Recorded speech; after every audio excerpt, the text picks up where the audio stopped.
You ask Tiger to calculate. This deals with linear inequalities with one unknown. The final result is x equal or greater than 7 over 3 equal or greater than 21 over 3. Let's solve it step by step. Isolate the x. Divide both sides by -15. Whenever you multiply or divide by a negative, reverse the inequality sign.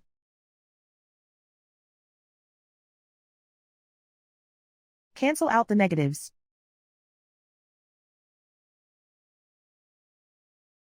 Simplify the fraction.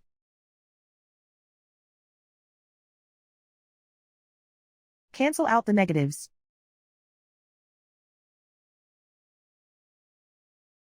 Find the greatest common factor of the numerator and denominator.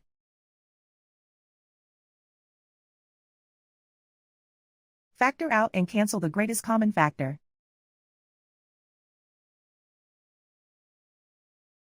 Plot the solution on a coordinate grid.